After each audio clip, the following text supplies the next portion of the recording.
What's up guys, so I am back at it again. If you watched my video, the first one, you will know that I forgot to put a pretty vital component in, the fuel pump. So I had only meant to put on the short ram air intake and the turbo inlet hose yesterday, ended up doing the intercooler as well. And I figured since I haven't even driven the car since yesterday, and the car is still nice and cold, I'm just going to go back in again. You can see I've already taken the battery out. So yeah, I'm now going to have to undo all of this again. Just pull this aside so I can get to the fuel pump, which is this little bad boy over here. Now, in order to install the fuel pump correctly, you're going to need to get the AutoTech fuel pump internals, which I already have from my previous car. And luckily for me, I already have installed in that fuel pump. So I'll be in this video just pulling that fuel pump. If you want to look up how to do the part about how to actually insert the AutoTech fuel pump internals into your fuel pump, then you're going to want to watch the carb tuning video. There is a carb tuning video for that. So they show in about the middle of the video, they show in depth about how to do that. You're going to need a bench grip and some e-Torx bolts and so on. You're going to need some e-Torx to get these off as well. But anyway, let's get to it. So at least this time, since I haven't driven the car, all these parts that we've just put on are going to be really easy to get off, or they should be at least, because they haven't even heat soaked just yet. They haven't even got hot in the car yet. So yeah, let's get to it. So we got to do again the same thing. I already pulled the battery box. I've already undone the harnesses over here. I'm getting ready to pull the front firewall in this tray. Once I've pulled that, I'm going to go ahead and undo the MAF sensor. I'm going to undo the 17mm bolt. And then I'm literally going to go around the back. Actually, I'm going to loosen up the bypass valve as well, and its hose, so that I can take this tree out again. And I'm going to loosen up the back, and I'm actually going to pull it out again. So that is so that I can get back to where the fuel pump is, because the fuel pump's over here. And there are some nuts and bolts that we got to reach, and they are there in that hole there. You see that nut that's sitting there? We got to be able to reach that. That's a 19mm, and above it is a 17mm on the top of the fuel pump. So we're going to be able to reach that. I really screwed up yesterday when I put all the stuff in. I should have put in the fuel pump first, but here we go. Another part I'm going to have to take off later is going to be the intercooler, but you guys saw how easy that was. There's 2 bolts here, a clamp here on the cold side, a clamp on the hot side. You just pull it off after you take off 1, 2, and 3 nuts. And we have to do that because we've got to get to the spark plugs, which are obviously in the block below the intercooler. So yeah, that's coming up next on general service. So general service is going to be early next week. I'm just waiting on the parts to arrive. Otherwise, I would have done that first. But in the meantime, let's carry on. You notice my battery box was extremely dirty, but I did mention yesterday you want to be very careful with your ECU. So there are 1, 2, 3, 4 bolts, and then there's like a shield that goes over it that screws in there and there. You just take the little shield off to get to the other 2 bolts over here and here, and then your ECU pulls off. Now I'm going to clean this as well. Of course, it doesn't really matter how dirty it is on the outside, but it still looks nice as long as these pins are clean on the inside. So just make sure you don't bend any of those pins, and take really good care of these 2 little connectors, because you'll be buying a new ECU otherwise. So let's watch the battery box. We are out in just a matter of minutes, as you can see. Just so much easier once you've already undone all these bolts and clips for the first time. Yeah, I won't lie, each one of these clips, like these little springs over here, when you got to get these off initially, that's anything between 5 and 20 minutes, you know, just so you don't stretch or bend or scar or hurt the hose, and so you can release it evenly and get it off the components that you've been working on, like your turbo and so on. So here we are. Okay, so we're going to go down into this fuel pump now. I took the battery box out not only so that I can get a better shot at it, but so that you guys can see too. So that over there is the 19mm bolt we're going to undo, but you've got to back it up with a 17mm over here. So we're going to crack this. Then we're going to come around the top over here. We're going to undo the yellow clamp. There's a blue clamp back here. Be aware, guys, you are going to need to get a rag. There's going to be some fuel that's going to leak out of one of these lines. It's a high pressure fuel pump that is linked back and to your actual fuel pump in the back of the car. So that line is under pressure currently. So put a fuel towel down. Make sure that you undo this little switch over here. So switch, clamp, clamp. Put some stuff down at the bottom, and we'll be ready to get out the e-Torx bits and get in there. Very important, guys. These e-Torx bits that sit over here, it's these ones. you want to release them as 1, 2, 3, 1, 2, 3. You must do that, because otherwise your fuel pump is going to cock up when it comes out, and you're going to have a really hard time, have an O-ring failure, or possibly even damage where it goes into the car itself. So just be very careful that you do that. Next, we're going to be pulling up this little fuse box cover over here, and we're going to be looking for a blue fuel fuse that says circuit. We're going to pull it, we're going to jump in the car, we've got to put the battery in again real quick, and we're going to start the car, and we're going to run the car so that it dies without fuel. So we're back from cleaning everything up, everything is nice and clean. ECU in the cover. Just going to put this over here for now. Washed all of this out and cleaned it all out as well. Probably never been cleaned in its life. So for right now, we're going to go for the fuel pump install. So here's the fuel pump. It sits in the car like this. There's the 17mm bolt that you're going to undo, and that's the 19mm. Note that when you undo that one, guys, that bolt can slip all the way down and into the engine. So I'm going to tie like a glove or a rag or something around that little fuel stem right over there, and we'll stop the nut from going down. Now remember, you've got to hold the 17 to hit the other nut and undo it, and then once you've done that, there's going to be these 3 bolts over here, 1, 2, and 3, that go through and into the actual body of the vehicle. And don't forget to undo these evenly, because as I said, this is the part that we're worried about over here. If you undo that unevenly and it jacks up to the side, you can round this out. And if you don't have a perfect seal on this, you're going to have a problem. So talking about a perfect seal, we're going to go ahead and grease this O-ring up with some motor oil, just the same motor oil that we use for the car as well. You can see 5W30. That's good, and we'll be doing an oil change pretty soon as well, maybe even tomorrow. So in the meantime, I've got my battery box and everything there because I don't want to load it all back in. I'm just going to plug up my ECU. I'm going to go ahead and get my battery, just drop it in there, and now we're going to open up the fuel box over here. We're going to find the blue fuse that says circuit. We're going to start the car up. We are going to run it until it dies. That's just to get the fuel out of this system over here. So essentially what we're doing is we're disabling the actual fuel pump in the back of the vehicle so it can't pump fuel, and we're running the fuel that's in the system out and through the cylinders, and done. Otherwise we're going to have quite a lot of fuel flowing all over the engine bay, which we do not want. Okay, so if you're like me and you like watching these videos and you always like to double check that the person that is giving you the information is correct and giving you the right info, first and foremost, there is the fuse that we're about to pull out. But if you want a reference, once you pull this little lid off, you'll actually see over here that there's all of our fuses, exactly what they do, and is it how many amps as well? Yeah, even how many amps they are too. We're after this one called circuit. So as you can see, there's 2 sideways mounted and then 2 laterally mounted ones. So it's the bottom one over here. We're going to go ahead and pull this one. Okay, I'll do that once we're off camera over here, nice and gently. We're going to pull this one. We're going to start the car. As you can see, I've mounted up the terminals, made sure that they're nicely connected so I don't fry the ESC.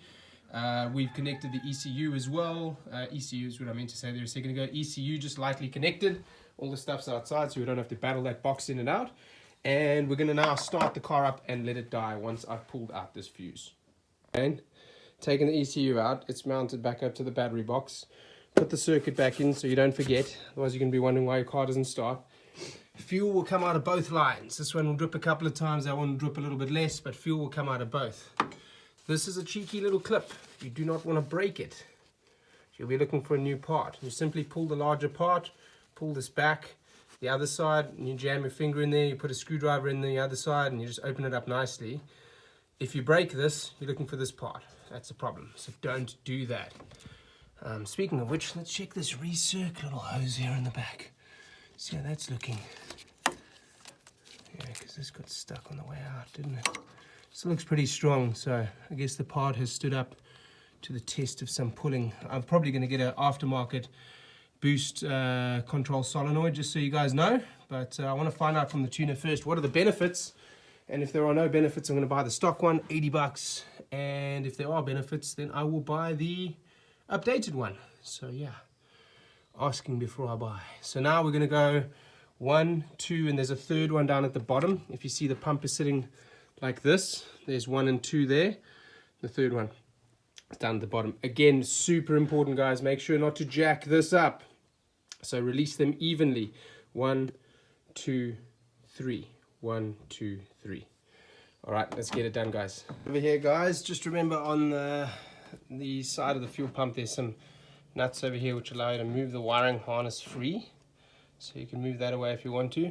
And remember this nut over here, this one that I've just loosened has gone down and I'm ready to take off now.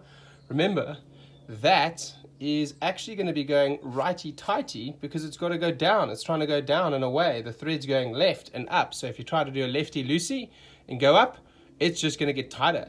So if you're frustrated, just try to yank it a little bit tighter, a little bit looser, a little bit tighter, a little bit looser. But as you can see, these threads, if you space them out, you're going to have fuel dripping and leaks and stuff. So make sure that you're turning it righty-tighty to get it down. And when you come to refit your fuel pump, make sure that this nozzle is mated right in with that one before you even tighten up the top, because otherwise what's going to happen is you're going to be jamming around on this fuel line over here at the bottom. Super easy to break if you don't have it fitted in nicely. So just be careful there. So we're ready to remove the fuel pump now. We used a E8 Torx bit. E8 Torx, yeah, to get these bolts out. And again, we're taking those out nice and evenly until they're free to spin by hand, and then you can remove your fuel pump. All right, so reinserting the fuel pump, you can see I've oiled this a little bit. I've also oiled the spring in the internal just a little bit. It is going to get oil anyway from the engine, so I just wanted to make sure that that's all nicely oiled. I also oiled this little dowel pin just so that it has a little bit better ability to get in there. And as you can see, there is some oil in there. I'm going to wipe that out. So the motor oil does share through to this part. And it does get lubricated, so yeah, just make sure that you clean out as much as what you can, lubricate it all up before you put it in, especially the O-ring, because we want a nice tight seal there. And we're ready to install. Like I said, my other fuel pump is laying over here somewhere. There it is.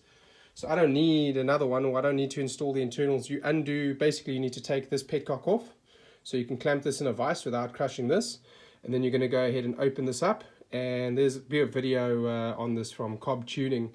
You can just look that up if you want to see the internals. It's pretty easy to do. It's a little bit frustrating. Take your time when you do it and make sure that you torque this bolt down to spec again. So as you can see, I've done mine previously, and I'm going to go in now and install this pump.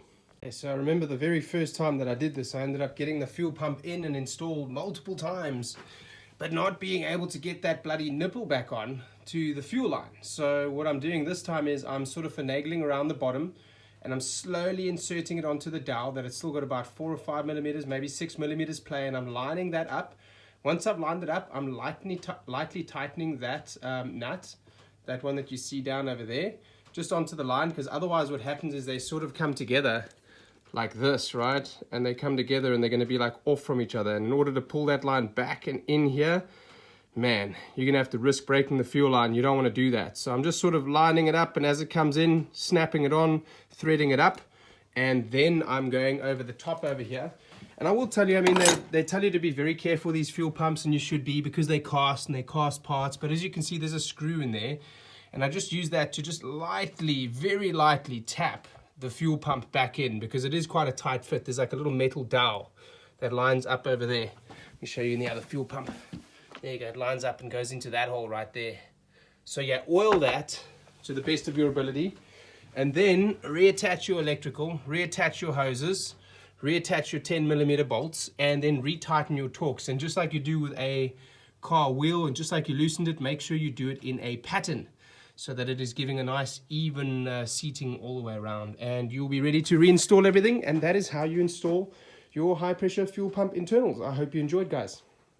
All right, and we are back in. All of the fuel lines are plumbed back in again. Everything is nice and tight, just like we showed you. Came back and straightened a couple of fins that I heard on my intercooler over here.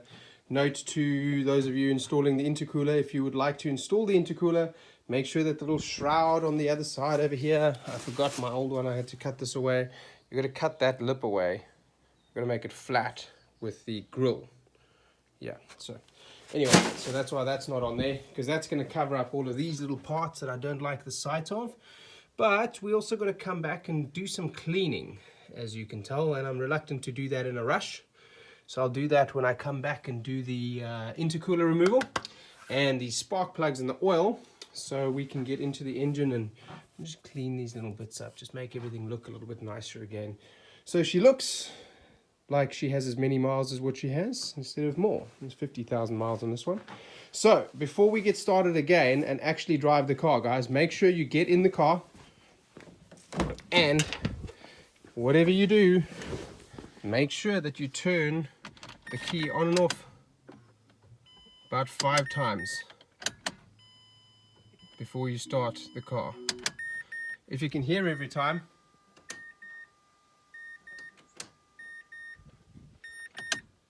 you'll hear the fuel pump priming itself. There we go. Let you hear it. And I'll do it one more time just for good measure.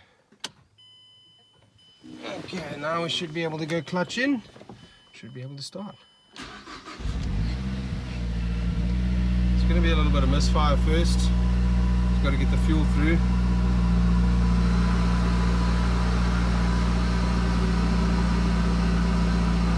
Prop tuning, cork sport, and freak tune. Thank you for your tuning, Mr. Freak Tune.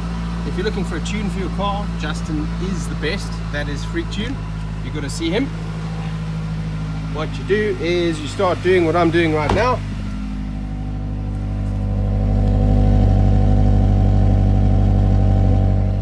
And once you've installed all of your parts, you contact Justin with a parts list. And then you tell him that you would like to get a tune for your car. His off-the-shelf maps are pretty damn good, but of course a custom tune for your engine isn't that much more.